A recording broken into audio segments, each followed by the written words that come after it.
My name's Shaquan, but a lot of people know me by my other name, Mad Skillz. I'm an MC. My name is Mad Skillz. Paris, make some noise. I'm a DJ. Oh, yeah. I'm a ghostwriter for some of your favorite rappers. I'm not about to tell you who, though. But most importantly, I'm a hip-hop enthusiast. Hip-hop confessions is raw, unfiltered conversations with my friends revealing things that they didn't like, never knew about, I don't know. or never got into about hip-hop culture. So sit back. Oh, come on, y'all. Turn up the volume. Hip-hop. And listen to hip-hop confessions. Because everybody's got one. Here's a little story that must be told. And it goes a little something like this. Yo, what's up, y'all? This your boy, Mad Skillz. We are here. This is episode 7, Hip Hop Confessions, the second episode of 2021. I got two of my great friends in the building today. Yeah. Producers, DJs. Jesus Christ, what haven't these guys done? We got a whole group text that I can't even talk about right now on this podcast. But I got them on the show today. I'm going to introduce my first guest, ladies and gentlemen, representing Philadelphia by way of ATL, right? Well, I mean, you're in ATL now, but you from Philly. You're gonna stop acting like you ain't from Philly, too. We know you're from Philly. I'm definitely from Philly. Listen, man, Generation Now, you know what I mean? Y'all know I'm from the affiliates back in the day, the Academy. Steps Back, the craziest, one of the illest producers, done some of my favorite songs, Go Crazy by Jeezy. The list goes on and on. Y'all bring it up and give it up for my man Don Cannon in the building. What's up, Cannon? Yes, sir. What's up, my brother? How you?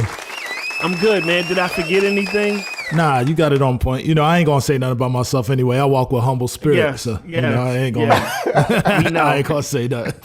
We know. My second guest is a guy from Inglewood, California, producer extraordinaire. You've probably heard his music in all walks of life. This guy is everywhere. Yeah. Done so much, man, like in such a small period of time. It probably don't seem like that to him because he been grinding forever, but to y'all probably think his come up was quick, but it definitely wasn't. Dude been around for a minute. I love him. This is my brother. Y'all make some noise for DJ Dahi in the building. Dahi. Yes, sir. What's up, Cap? How y'all doing, man? Oh man, listen, we can't complain, man. You know, we blessed, man. I'm gonna stop being humble, man. I read some shit today. I was like, yo, man, being humble is a regression. I said, yo, man, I gotta let niggas know, man. Talk your shit. Talk your shit. It's definitely a regression.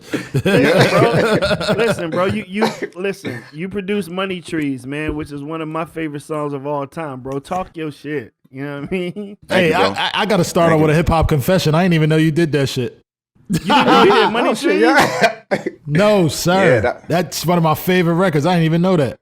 I think when most people think about Dahi, the first thing they think about, of course, is Drake's Worst Behavior. But you know, it's so many other records, man. Like Money Trees is one of them. I Don't Fuck With You, Sean and E40. You know what I'm saying? Like, man, the man in his pop bag. Like, we ain't even gonna talk about the pop. Like the pop bag is crazy. but I'm gonna keep it a whole bean. One of my favorite songs of all time, is Dom Kennedy's My Type of Party. Oh yeah, yep. Was that like your first placement? Fuck. I hate you for this, man. I hate you. Listen, here's another. This is why I can't do shows like this, man. That song ruined my life for how 2, 3. I'm gonna tell you why. Who they say I look like all the time. So for 2 years when I was DJing in LA, everywhere I would go, people would be like, yo, Dom, what type of party? I'd be like, no, Cannon, wow. Bro. So every time I went somewhere in LA, it was, yo, Dom, what's up? Can I get a picture? No, it's Don, bro. It's Don. And what's so crazy is y'all names is only separated by one letter too, Don and Dom. Bro, you know what I mean? It's so much history. And to further it, Dahi don't even know that back in the day I did Pac Div's mixtape, and he was a part of that, and that's when I first heard of him. Through some of the beats they was playing, and I was like, yo, dude is crazy. And they was like, who? I was like, who is that? They was like, some DJ nigga that we got. He fired, he part of the squad. And I'm like, oh shit, he hard. No, you know what I'm saying?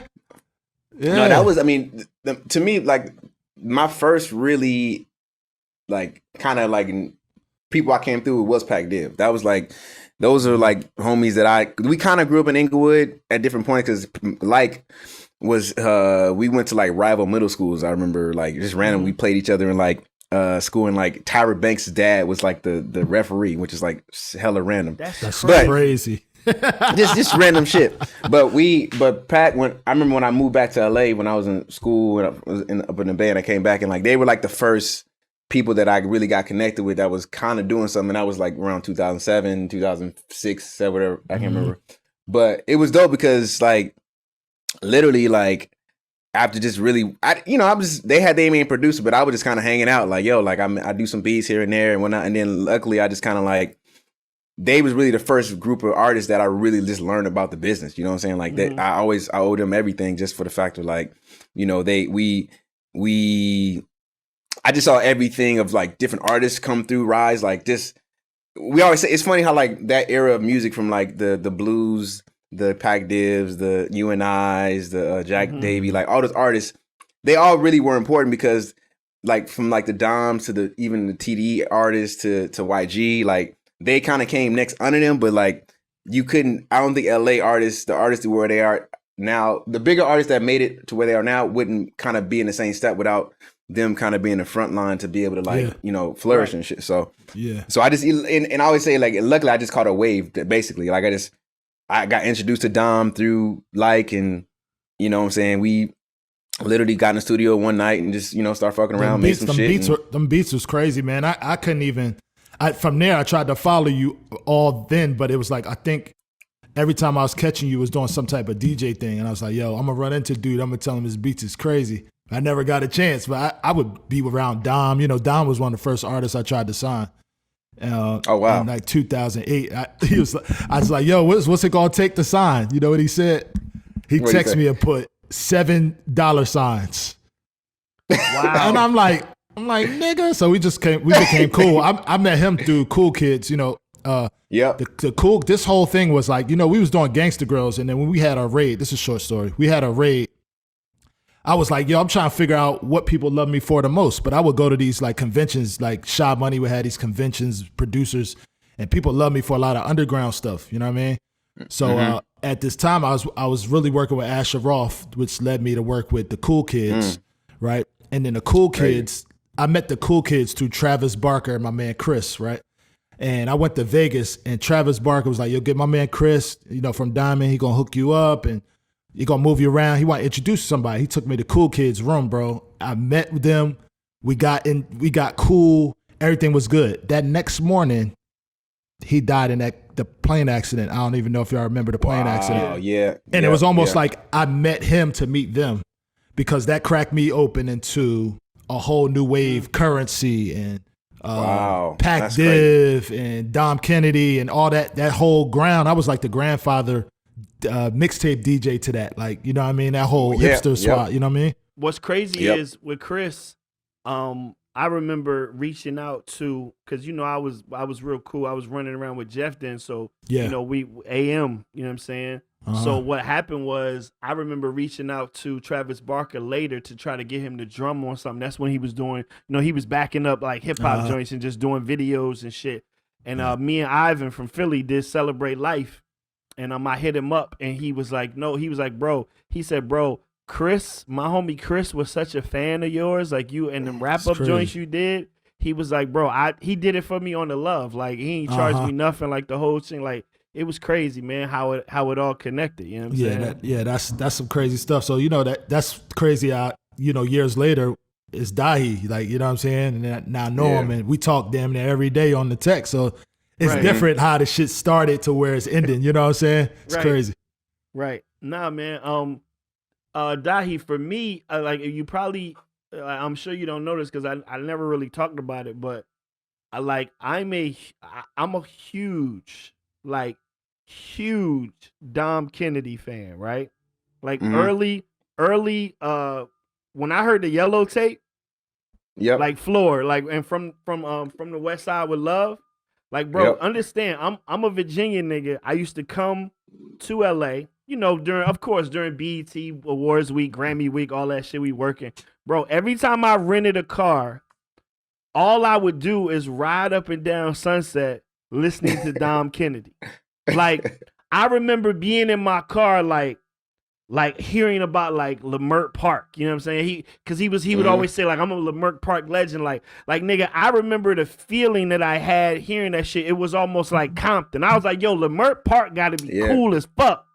You know what I'm saying? Like, so he came to the East Coast, and I never forget. I drove from VA to Charlotte to see him live, and I never forget. He came out on stage with the Wayne Gretzky hockey jersey on, and the first song was fucking We Ball, We Drink. Like, nigga, I lost my fucking mind. Like, bro, I was buying Dom Kennedy merch. I have some OPM socks in here somewhere.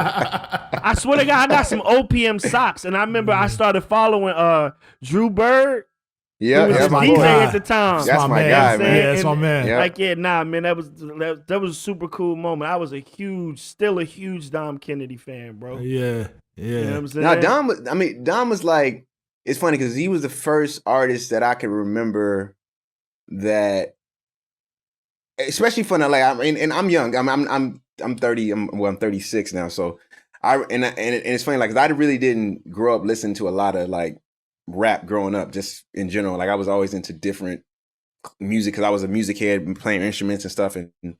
But I remember when I came back in LA and was like really starting to get into the scene and stuff, I just remember Dom was the first rapper that I was like, man, like, I really don't even care like what he's talking about. He just got like pocket sound, star quality.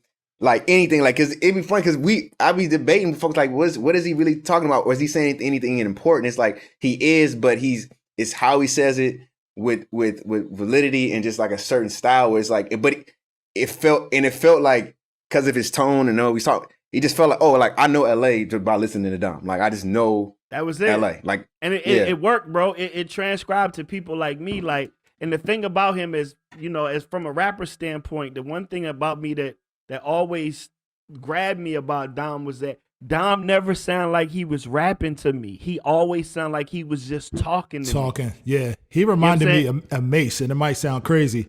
Yeah. He had this tape called Best After Bobby, and like he would freestyle on all these beats. And the way he was catching some of them flows on the Junior Mafia beats and all that, I was like, oh, dude, he's different. You know what I'm saying? Mm-hmm. Yeah, and that's why I was like, I'm trying to sign him. I actually brought him out to Atlanta. I took him to the first club in Atlanta he ever been in. You know what I mean? They was in there. Wow. You know, a couple times we had this mutual friend named Reese. Well, he's still around, but he was like, yo, you need to sign this kid. This my homeboy. I'm telling you, he good. And then, you know, it went from there. But, you know, things work out for the best. But I watched his progression. I watched him get his first, you know, office on Fairfax with the studio in it. It was just so much shit. You know what I mean? Bro, I was in the BET Cypher with him, bro, and didn't even know who he was. We was in the BET Cypher together. Me, Dom Kennedy, Lady of Rage, and the blind kid that was winning all the battles, Blind Fury. We was in the same BET Cypher, and I heard him, and I was like, oh, I don't know this nigga like that. A year later, nigga, I'm a fan. Shit was crazy. Yeah, he ruins my life. He ruins my life some days. I never thought about that, but I could totally see that happen because, like, y'all, it's just like the light skin complex. But y'all just, I think he be getting it too. He just don't say nothing. Oh, he gets it. He definitely get it. Yeah. He definitely get it. Yeah. All right, so listen, man. This is Hip Hop Confessions, and you know, I gotta get some stories out of y'all. Dahi, you up first, because everybody has a hip hop confession. So we need to know yours. Dahi, what is your hip hop confession? Man, my hip hop confession is that I don't listen to lyrics. I don't like if you tell me to like turn it off, please. Wait, what? No. It's I listen to lyrics, but I'm saying it takes me a long time to actually go back and listen to a song and actually repeat and listen to words. It's just something. The way I describe it is basically like when I make a beat or make a song. Like I make the song, I give it the artist, and basically when I hear the person rap, the first thing that really catches me is just somebody's flow, like just flow pocket. It's just something it got to hypnotize me. Like it's something about the music. So when you try to, when like, you know, when like people come in and like they hear the record and like I'm in the studio making shit and people are like, yo, that shit's crazy. You hear what he said? I'm like, yeah, man. I didn't hear the fucking word. Because I remember, I can give you a story. Like I remember when, I think it was, which record was, oh, I remember when I did a record with, I did the Pusha T record. I did the Drug Dealers Anonymous. Well, and I remember I was in this, with Jay. So I remember I went into the studio and I made the record, and like Push was kind of writing, he was listening, but he's mostly writing the shit. And I remember, I think he didn't actually record anything, but he came back the next, I think he it took like a month later and he sent the record back to me. And I remember listening, he's like, yo, man, this record's about to be crazy. I was like, all right, for sure, send it. So I sent it. And I remember just listening to it and like, I've always been a Pusha T fan just for the fact of like, and I'm a huge Clip fan. Clips got to me one of the greatest albums of all time. Like they just, Lord Willing is probably like just, but I remember even listening to that. Yeah, listening to that album, I was like, yo, I don't really know what he's talking about.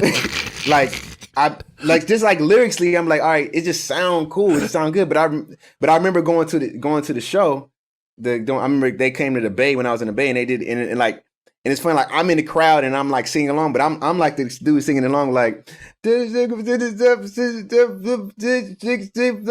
grind, you know what I'm saying? I'm just like, it's just something about music that I have to get the song like kind of stumped in my head like constantly before you know the words to it. Before I knew the words, like because I really only get the feeling first. If that makes sense. Like that's when I know it's a great record. Like if it feels like something, like it makes sense. And it's funny thing, I actually am a content type of nigga. Like I really do like, which is funny. Like I'm not like I really do care what like if somebody is saying or do anything, but like I overall I just think that when I'm working with an artist, I'm in the studio or do anything, like I really only pay attention to the feeling. That's the first thing that catches my eye. And so when any artist that I work with, it's like they don't know. I mean, they gonna know it now, but in general, they'll know that I really don't listen to the lyrics. Yeah, like, that's so crazy, bro. Or titles or nothing. Like somebody could walk into the studio and like, man, I'm about to make a song called so and so, and you like, yeah, well, yeah, no, I mean, I ain't sold. I'm not sold. Like because it's funny. Like I remember. I know you guys know Tunji. Yeah. They got Tunji. That's my bro. I remember we and him had a long debate. We always talk about song lyrics. Like as soon as he hears the song, he can repeat you the lyrics like verbatim, like right after listening to the song. And I was like, bro, like how do you do that? He was like, I just lyrically, I'll listen to a song, I catch the right wave, I really pay attention to what they say, and then I can know how to rhyme so I can get the words. And I'm like, that's crazy. Me, I'm like, I hear the pocket, I hear the thing, but I don't really. So you hear the words last. I hear the words last. Like if that makes sense. Like it is something that when I make music, it's just always been that. I don't know what it is, like, you know, because I'll listen to a record and I'm almost like kind of late to records, if that makes sense. Like I'm almost kind of late to like what someone you like an instrumentalist. You like an instrumentalist. 100%. That's me. Like I'm really instrumentalist at the end of the day. Like when I make songs, I kind of just love the feeling of it, and then because growing up in bands and music, like I used to kind of just I used to play a lot, so I just used to make sure like the feel was right and the sound was cool and whatnot. So now when I get into with writing with artists, like I'm actually like the worst. I'm not the worst at this, but I know I have a problem when it comes to like writing sessions. Like if I'm in the studio with an artist or a writer, like, they want me to stay while they writing a rhyme. I'm like, man, like I got shit to do, man. I can't be waiting for you to write the rhymes and then record it and you want to do, because I have to kind of hear everything completed first before I even try to make edits. Yeah. So it at the end of the day, it's really just like, a creative, I guess it's like a creative tool. I don't know if I'd necessarily say it's like a bad thing. Cause usually, I try to always at the end of the day, when I'm making a song, I try to make something that feels like it's something good and something feeling, and that everybody's gonna like. Because I know some people don't even listen lyrics. There's a crowd of people who don't listen to lyrics at all. They just like, oh, this just sounds good and it's cool. But right, I get it. It's plenty. So let me ask you a question: is there any song that you produced where the lyrics cut through to you because the lyrics were so good? Like, did you go back to something and go, nah, them motherfucking lyrics that he said on that shit, now that I hear it, that shit crazy? Yeah. That's a good question, actually. I'd say like the song. I mean, I always say like Money Trees is like one of those records with Kendrick that I remember. That's the perfect example, actually. That's the real perfect. I remember when I first met Kendrick, I had sent him to beat, and he invited me to come to the studio, and like he had played me the record. And I remember listening to it, and I just remember how the whole song just felt like a hook. Like it didn't feel like a verse. It didn't have like like one big ass hook. Like just one hook. That's a good ass song. You know what I'm saying? That's a great ass song. And I remember I was like, damn, this is fire. But I just, maybe I heard it, he played for me like twice, and then I left. And then when the record came out, and it kind of did what it did. I listened to the record, and I still. It's funny. I can sing along. Years ago I could sing along the record, but I would always be just saying the words. I wasn't actually like paying attention to like the story of what it was, what he's talking about, and how it's kind of like entailed into the story. So, and even I think I played the record like maybe a couple weeks ago. And then I was playing it as long. I was cleaning house, and I was like, I'm singing along with the song, but now I'm actually paying attention to like the story and like how it's like crazy, talking about the thing. It's like, oh wow, like this record is kind of nuts because he's 2021. You just right. I'll just play. No, but it's like a. You know what I realized, bro? Is like the trick about a great song is really just like how can you make a song that's gonna be don't have longevity? You know what I'm saying? Right. Yeah. How do you make something that's timeless? A timeless record, something that sticks in your mind. And I remember, and I realized it's kind of really good when you listen to a song and like it's a real new discovery. You're like, man, I never knew that. Like I never knew that part of the song. I never heard that part of the record. I never do that. So now when I kind of go back in the catalog some of my stuff, I'm like, oh wow, this is really actually a really dope record for the time and what it meant for, like my experiences of just like enjoying the moment of the music and what was happening in my life and what this artist was trying to tell me and how, just a lot of different things that kind of create a lot of factors real play narrative into it. at the end of the day. Yeah. Right. Nah, that's kind of crazy, man. That is crazy. Super crazy. So it takes Dahi about at least 20 times to actually hear what somebody's saying in the record, even when it's his own record. That's wild, bro. But I will, the funny thing, I will say, one of the first records that I really kind of knew word for word was the mixtape you did with Wayne, the dedication. Yeah, like because I was in college, and so when you're in college and you sit in your car and then like you what was the record Cannon you did with Freeway? The one with you Freeway? He was Wayne Freeway. It was Cannon. It was called Cannon. Yeah. Yeah, exactly. So, bro, I remember. Bro, you understand? Like that time, we was driving from San Jose because I went to school in Santa Cruz, San Jose to like San Francisco on the weekends, and bro, we used to bump that shit so that was. But I love that mixtape because it was like a feeling, like it was literally all like lines, a feeling. Yeah, it was all good lines, all lines, and like it was like punchlines, and like it's funny because I'm not even like a punchline type of person. That makes sense. Like I hate punchlines. I might as well leave then. No, my whole career. He's a punchline. No. What I'm saying is like it's all right. Let me ask you a question. Like when I think of a punchline, there's a I think that it's like a I call it like a direction. Like you basically guiding people and you kind of just hit them with a moment like up here, bam. And it's not, and so I can appreciate an artist who gives you a punchline that's like really cool and really dope. I just myself am not like, I'm like, it probably is gonna stick in my head, but sometimes I hate things that kind of just automatically, feel like it's easy for me to get, if that makes sense. Like, you know what I'm saying? Makes sense. And it's just like a weird quirk in my own little creative process. But I definitely could recite some shit from that line. But don't ask me now because Yeah, we know Trust you me. know. yeah, you like We know you know. All right, so listen, transitioning. For me, I usually sometimes I do confessions, sometimes I don't. But this one, having y'all on made me think about something particular.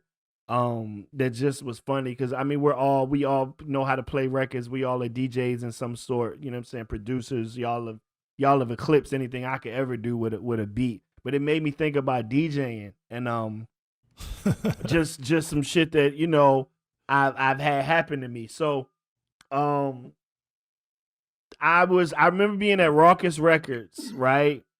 In the late 90s, it might have been 98, something going into 99, and this is when Raucous was, at one point Raucous was like, niggas was like, oh, this shit about to be the new Def Jam, like this shit was bubbling. You know what I'm saying? Like, High Tech was killing them on the production. Mos and Kweli was dropping. I remember they had signed Coogee Rap. They signed me. I think MCA had bought stake in the company. So I'm at Raucous one day, and I had a meeting. I remember I had a session. I want to say it was uptown, might have been Harlem or whatever. So y'all know Green Lantern, right? DJ Green Lantern. Yeah, absolutely. That's my bro, right? So DJ Green Lantern is there at the office, and he's getting some, 12 inches. He getting some records. You know what I'm saying? Some promo shit. Shooting the shit, talking. I guess he might have been talking to him about trying to be a part of like Sound Bombing or something like that.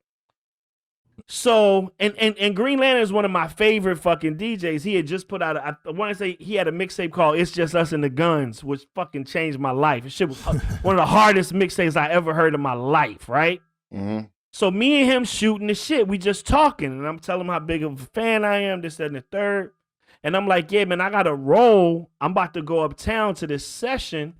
And he was like, oh, you got a session? I said, yeah. He said, oh, I'm going uptown. Like, you could roll with me. And I'm like, oh, all right, bet. So, you know what I mean? I'm a kid from VA, you know what I mean? About to hop in the Cadillac truck with Green Lantern. Like, we get in the car. He playing me some shit. We riding.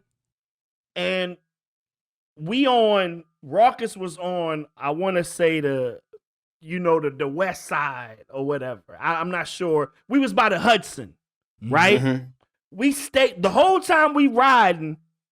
All I see is the water on my right. I'm in the passenger seat. We riding by the water. He playing me some shit, this, that, and the third. Like, nigga, we get to, I want to say 122nd Street. And this nigga pulls over and says, all right, you good? And I'm like, huh? He said, yo, cause he lived like upstate New York. So this nigga like, yeah, I'm like, this is as far as I'm going. And I'm like, huh? Like, nigga, we nowhere near, cause New York, you could be way on the east. That shit is blocks. Yeah, right? Yeah. Green Lantern literally dropped me off on the fucking Hudson. Nigga, it's breezy fucking cold. I probably got on them busted ass Timbs I had on that Biggie fucking called me out for. Dropped me off on the side of the street and left me there. So nigga, I have to walk. I gotta do the blocks in Canada. You know how fucking the streets don't mean shit. It's them blocks. It's that 8th Avenue, that 9th Avenue. Nigga, I had to go all the way over. It was the worst shit ever. DJ Green Lantern dropped me off on the fucking side of the highway, bro. And don't get me wrong, I love him. That's my bro. Like, to this day, that's one of my homies. But yo, he did me so dirty on that cold winter New York day, bro. And nigga just left me, Talking bro. about you good? That's his favorite line too. Yo, you good? You good? You good? And I'm sitting there going, nah, nigga, I ain't good. Like, I thought the nigga was giving me a ride to where I was going. This nigga dropped me off on this, bro, and that's right next to the water, nigga. So it's freezing. Like nigga, Man, that's crazy. Nigga, I get cold just thinking about that shit. Like nigga, that shit was hard. Did he even drop you off near a train station, the bus stop? No, nigga, he dropped me off. Like nigga, we were literally. I don't even understand how I got out of the car right there. Like it wasn't safe at all. Like that nigga meant I'm not going no further that way. I like nigga, I remember getting out of the car and you know how they push the snow to the side of the road and the shit is just ice at this point and it's black. Yeah. Nigga, I was standing there like nigga. This is a piggyback confession with Green Lantern. When I was coming up, he's the reason the Cannon stamp is out now because I was competing with him. I heard his mixtapes and I was like, yo, this dude is crazy, bro. He's doing all these crazy ass intros and all this. And it was this one particular joint. I think it was like Cornerstone mixtape, like 2001. And I was just like, man, I gotta brand myself, bro. And I used to shadow box with that nigga. He didn't even know. He don't even know this. I used to shadow box. Anything he do, I was like, I'm gonna do that shit 10 times better. But he did so much shit in those intros. It's like, bro, I'm not this guy. I can't do this shit. So I'm gonna start making beats because he, you know what I'm saying? Because I can't catch up. Man, listen, that dude, man, bro, he kills me. Crazy. I remember It's Just Us and the Guns, and he had this other shit called Alive on Arrival, and that was the shit where he chopped up Shotgun and had fat. Woo, that shit was crazy. So crazy. He had a lot of them. Yeah, he's the reason. He's the reason why all this is happening right now. You don't know that. That's dope. That's dope. So Don Cannon. You next. That's my hip hop confession. Green Lantern left me on the side of a road in the middle of New York winter. I need your hip hop confession, Don Cannon. I mean, I got a few. I'm gonna make them short. So, my first one is through my career as a DJ, I had these in my brain. I used to do bands. So I would ban a rapper if they did something I didn't like. You know what I'm saying? All right, so the first one, and this is my man, I love him to death. This is my man, and Drum will back this up. When Drum hit his interview, he gonna cry at everything I'm saying. Talib Kweli said, "Y'all niggas tickle me like Elmo." From that point on, I did not play any of his records for like 5 years. And I talked to him, yo, we seen each other and everything, and we'd laugh it out, hour, we'd talk, be at shows and everything. And I was like, yo, I'm never playing his records again. He said that, right? So here's the second one. It's a confession. It's two confessions. Wait, hold on. Before, what record did he say that on? Y'all niggas tickle me like Elmo. I would have to look it up. It was like the end of his line, and the way he said it was like, now. The hardest bar out. That's what it felt like to me. And I was like, I was young. I was like 21. I'm like, yo, you said tickle me like Elmo? Like, I'm out of here. I can't fuck with this. I can't fuck with it. And John was like, yo, man, you tripping. I was like, bro, I ain't played nothing. I ain't played Get By. I didn't play none of that shit. I ain't played none of that shit. Bro, you ain't play, do you pronounce my name Quali? None of that? I was out of there, bro. I don't know what happened. Something in my brain, when I put this band on, it's like, no. It's over. I got you. Okay. And then it came back later, like in 2007 or some shit. But Ja Rule, I never played a Ja Rule record. Ever. What'd he say? What do you mean? You've never played a Ja Rule record ever. How's that fucking possible? In my life. I would be You ain't never played Holla Holla? On my dad's grave. If you ask Drum right now, he'll say, yo, he never played a Ja Rule record. Right? But This is the problem. This is the problem. I didn't have a problem with Ja Rule. It was only the thing he did. So he had a song with Jay-Z on a Clue tape, and they was going back to back, and he killed it. And then some time went on, and then I heard what they do, and then living it up. I said, yo, I'm not playing that kid shit. You talking about where they flipped him and Case did the Stevie Wonder record. I cried. Anybody living it up. Say that was a fucking hit, Cannon. So I know all of them were hits. They were good, and I stood by myself, and I was like, I'm not doing that shit. I went to New York. I did this party in New York. The biggest record in New York was what was the one shit that they all with Fat Joe and all them? I'm from New York. New York. Prime time. I never played it. Wow. Get the fuck out of here. Never played it, bro.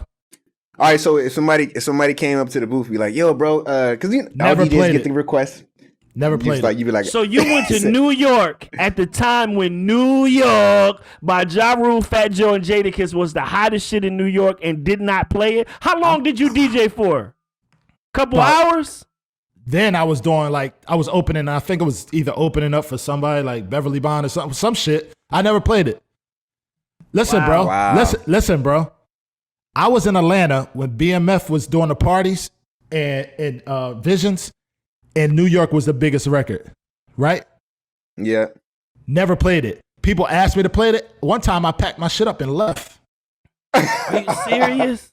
I don't know what the problem was. It just something went in my brain. And the fucked up thing is I fucked with Rule and I fucked with Fat Joe. It's like I really fuck with Joe because me and Joe is like, you know what I'm saying? But I never really I'm like, yo, what's wrong with you, bro?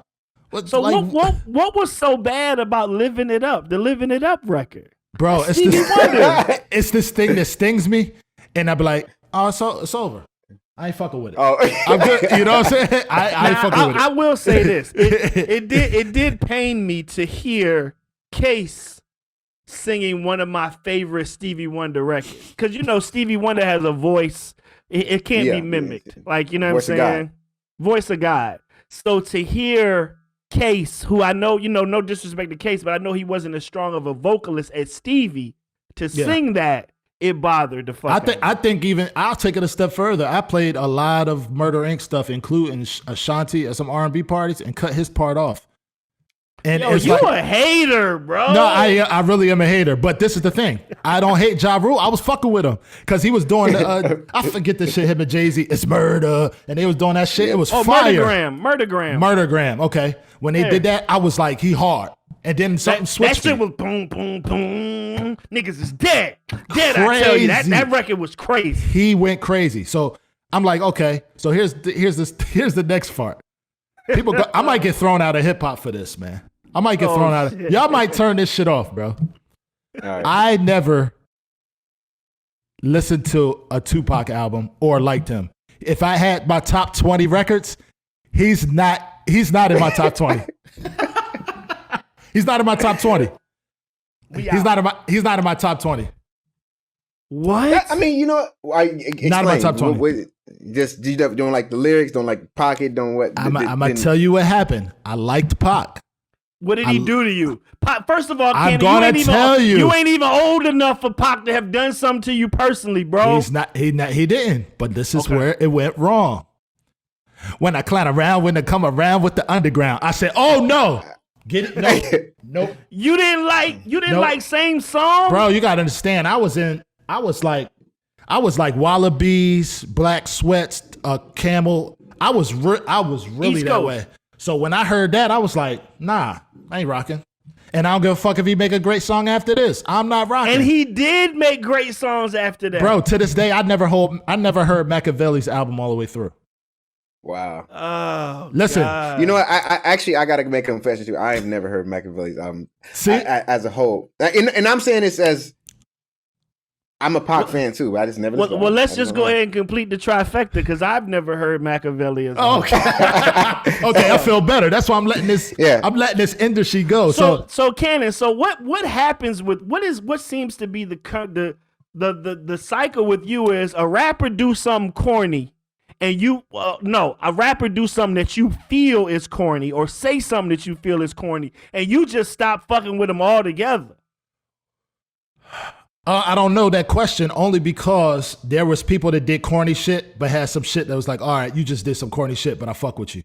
It felt like people was going down the wrong path with certain things. You know what I'm saying? So like think about Fat Joe. Like Fat Joe, like, what's love, right? But then that Hustler, record was dope. Smash. I played it, by the way. I ain't saying I didn't play it. Oh, but that would be something I would be like, but he did Hustler is the key to success. So I'd be like, okay, we got to balance it. I know what you're doing.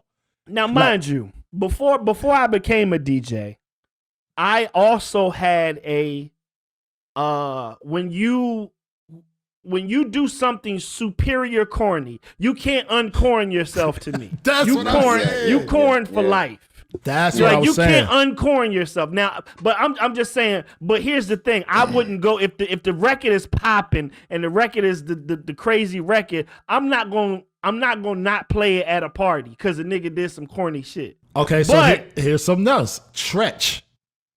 Nah, come on, bro. Nah, don't do I that. love Tretch. No, Don't he's, do that. he's one of the best. But when he did, he said, you don't know nothing about shampoo, but watch your head and shoulders. I was done. You wildin'. I rolled out. I said, no, bro, I can't. Because when listen, Freeway is one of the biggest Tretch fans ever. Pat, he loves him. And I'm like, yo, he fired. But when we had these hip hop talks, and he brings up Tretch, I'd be like, the naughty, nasty, chickadee, trashy, ho, happy, pappy. I'd be like, what is he talking about? First of all, But listen, Tretch, if you out there, I met him a couple times, bro. Not He one of made the some nicest, one of the nicest people I've ever Coolest nigga met. ever, bro. And I could never tell him to his face, I hated you for saying head and shoulders line. But you know why? Because Cruise Pop, I don't know if y'all remember this. I might be going to hip hop. Yeah, the Philly, youngsters. the youngsters had a song called Cruise Pop. And, Yeah. you know, I heard he had something to do with some of the lyrics. When you listen to that song, it sounds like Tretch. So Let's keep it a bean. And so when I heard that, I said, oh, okay, he the one. And then all the stuff that I felt like he taught Pop. And I was like, okay, I rock with you. But those things right there, but this is just minor shit I wanted to get off my chest. Right. The real story is, okay, I'm DJing, I'm working with Red Bull. They fly me down to FAMU to teach a class how to make beats and to DJ. So it's an auditorium of kids and all that. So when I get there, I'm the first person there. Red Bull speaks. The kids is clapping. They're like, "Oh, that's Cannon." You know, at this time, we're in the textbook for the case that we just had with the. We're in the hip hop law book, and one of the chapters is our case. Oh, wow. That me and Drum had to go through, right? So I'm going down there. It's about maybe 100 kids in the auditorium. So I'm waiting, and it's like, yeah, you're gonna be speaking with Chris Martin, you know, and y'all be getting to the class and doing the Q&A. So I'm like, all right, cool. I'm not thinking nothing of it. So the dude walks out from the top of the auditorium and walks like halfway to the last row of kids. So everybody's like, oh, our professor's here. So I'm like, okay. So I'm looking, I don't really see him because I'm down there by the chalkboard and I'm talking. And he's talking, I'm like, yo, dude, voice is sounding fucking familiar, bro. And he's talking to me. And as I'm teaching the class, like different things, they got the screen up and I'm showing them the Serato. Mm-hmm. He say one thing, I can't remember what it was, and it just clicked to me. And I'm like, nigga, I know this ain't play from Kid and Play, nigga, teaching a fucking class, right? So I'm like, I just chill. So as he's talking, I'm like, yo, are you Play? He like, yeah, Lord, listen, I'm Chris Martin. I'm Professor Martin. And I'm like, oh, okay, no doubt, right? So after we get through the class or whatever, I have to go out on their promenade, and Red Bull has this big truck, so I DJ on the back of the truck, and we just glide through the school. I play records on a good day. Right. After it's over, he comes down, he talks, he's like, yo, I don't really, I ain't with all the other shit, like, hip hop is cool, that's my past life, I'm a professor now. Thanks for the love. He was like, I'm gonna show you around. So as we showing around, I'm still behind this nigga like, yo, this motherfucking Play. And I'm gonna give you the story. I got a cousin that's dark skinned, same age, right? We, my mom's sister, we like this, twins. We watched House Party over 100 times. We wanted to be them. I was light skinned, he was dark skinned, and that's who we was.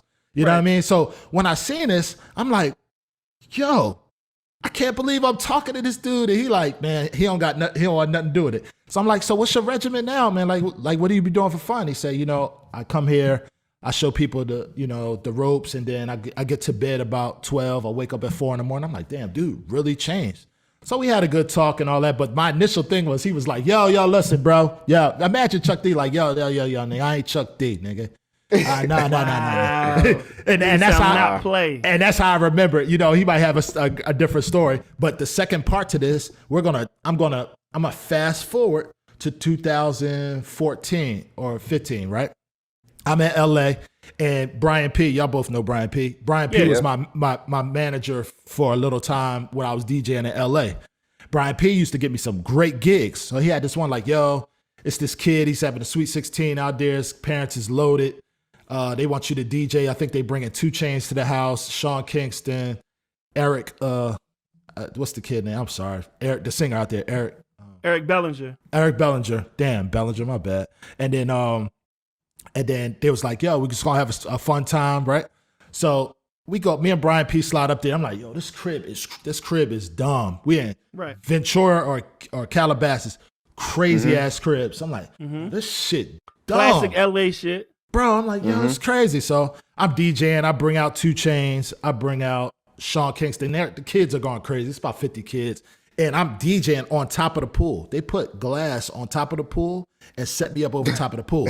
So they're dancing and stuff on the pool. So they're like, like it's some dumb shit, right? Right. So after everybody comes performs and pick up their stupid ass bags, you know what I mean? This fucking loaded ass motherfucker, right? So I'm DJing Brian P on the side, and I keep DJing. Everybody in that bitch rocking. I look to the side, it's just this dude. He just rocking on the side of the stage. I'm like, oh, he like, you killing it. I'm like, yo, what the fuck is this? So he just over there, he chilling. So I'm like, all right, cool. I'm DJing. So the end of the party, Brian P like, yo, let's go back down to the city, but I'm gonna drop my mans off. But I think he being a little discreet with it, because he like, yeah, I'm gonna drop my mans off. And, you know, Brian P got this way of being discreet about certain shit. So I'm like, all right, no problem. I'm gonna drop him off and I'm gonna drop you off. We gonna keep it moving. Like, all right, cool. So I get to the side of the stage. I'm looking dude in his eyes like, yo, dog, you did a wonderful job, man. I follow all your shit, man. I listen to all your mixtapes. Man, you definitely fire, bro. Your beats, everything you do, man. Your energy, great. I'm like, thanks, man. You know what I mean? But I'm just like, all right, you know how you be. I'm in my Philly mentality. I'm corny as shit. Just nut shit. Like, you know what I'm saying? Right. So we get in the car. Brian P got a Benz. It's a lot of room in there. So dude in the back seat, but he behind Brian P. I'm in the passenger seat. Right? So this nigga like, he's still going on in the car. He like, yo, man, I love music, man. Shit. Everything y'all doing, man, I love that shit, man. I'm like, yo, I'm thinking to myself, yo, is this dude gonna shut up, man? I ain't trying to be on no bougie shit, but this nigga just going on and on. So he going to like, I did this Drake mixtape with a Cookin' Soul. He like, bro, this thing on a Cookin' Soul Drake mixtape, man, that shit was fire. So we get into talking about, I try to slide the conversation to what they doing. So he's like, yeah, you know, back in the day, you know, I had my little party moments, you know, we did some things, a lot of, he started naming actresses and shit, just like fun, just fun shit, just how they was hanging. No, nothing too derogatory, nothing too crazy. No right. Drug, just saying, yo, we all used to be together. We was all friends. We used to hang out.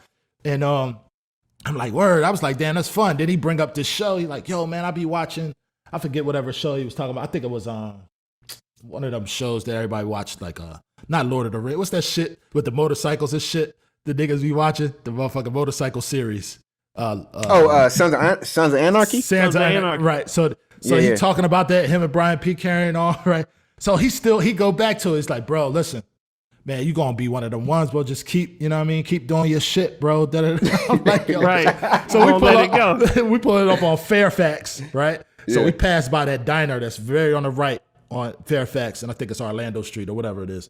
And he pulls on the corner. So he's like, yo, good meeting you, dog, man. Keep that shit up, bro. You doing that shit for the culture. He going crazy. Still. That's right. So I'm like, all right, that's what's up, dog. And the whole time, I'm not looking back at him or nothing. I'm just talking. I'm not making no eye contact or nothing. Right. So, but I seen what he looked like. He looked like an older, light-skinned dude. So Brian P like, all right, man, I'll see you later, right?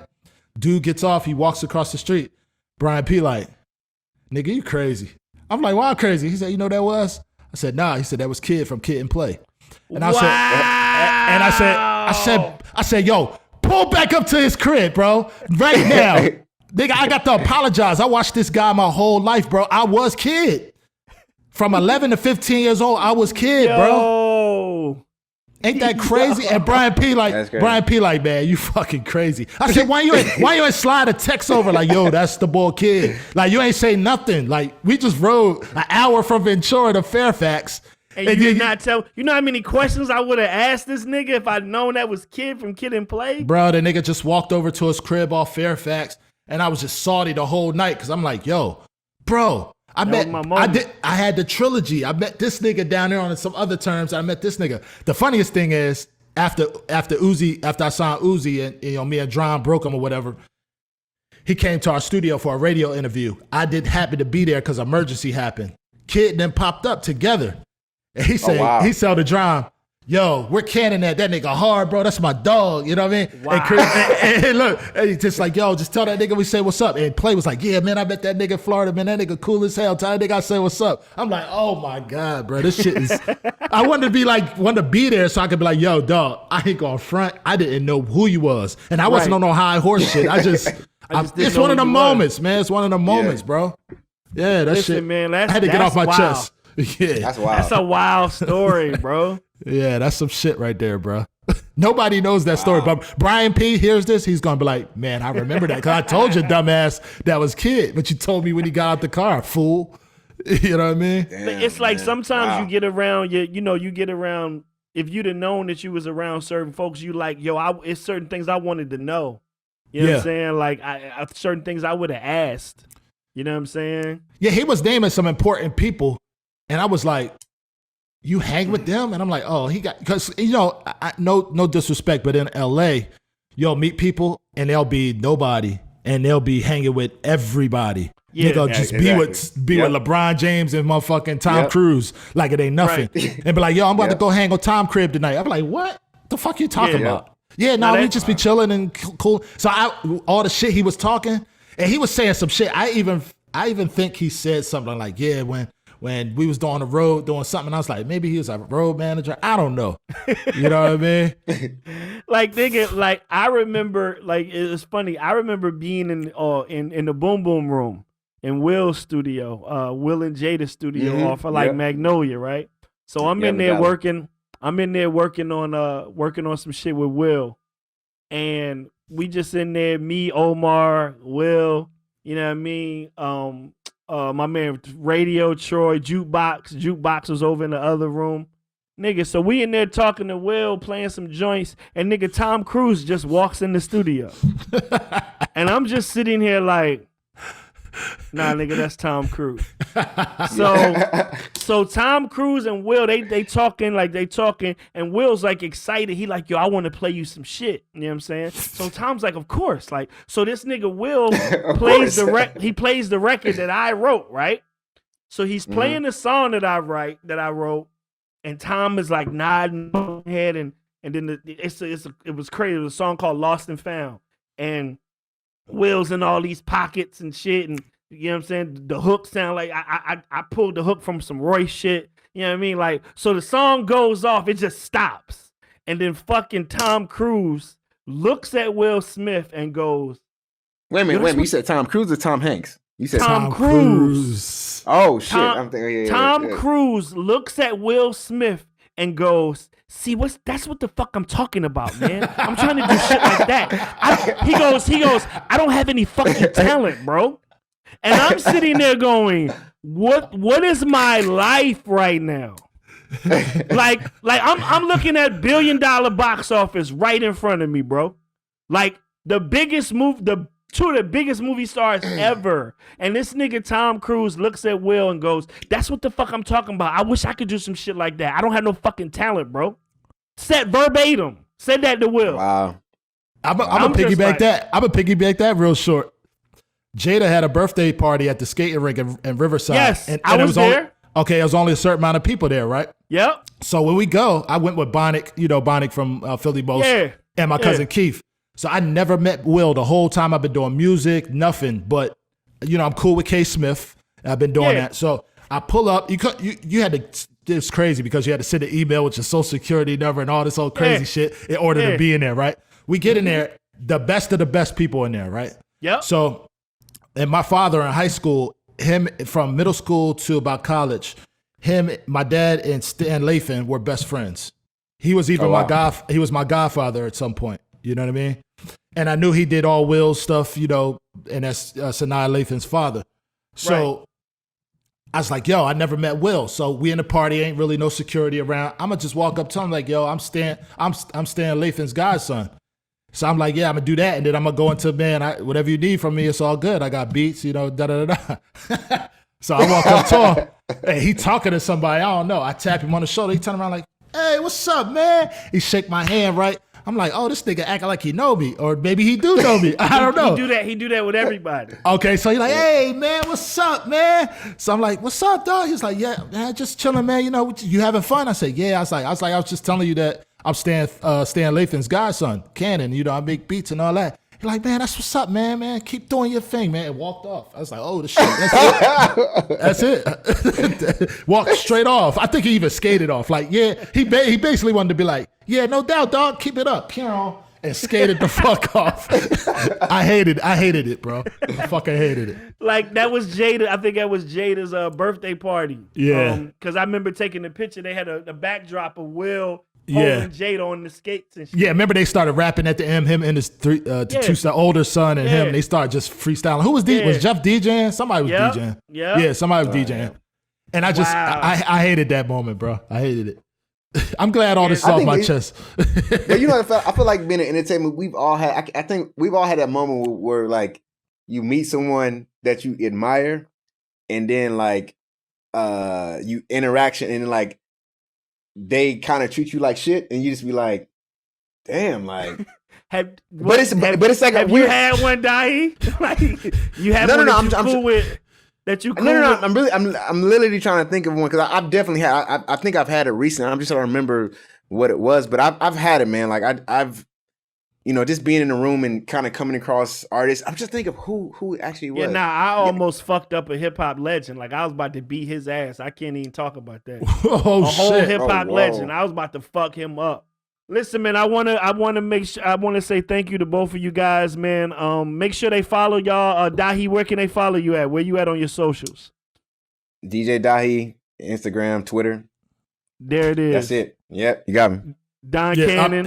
I'm Don Cannon, spelled with 2 N's in the middle. I'm all over from LinkedIn to Twitter. I might not respond, but I'm there. Yeah, he ain't gonna respond to you. I talk to him every day. He don't respond to me. My name is Mad Skillz, man. I appreciate both of y'all coming on, man. This was fun, man. Thank y'all so much. No doubt. I see y'all in the group. I see y'all in the group chat. Yes, sir. Yes, sir. All right, y'all. This has been Hip Hop Confessions, because everybody got one. Peace. Here's a little story that must be told. And it goes a little something like this.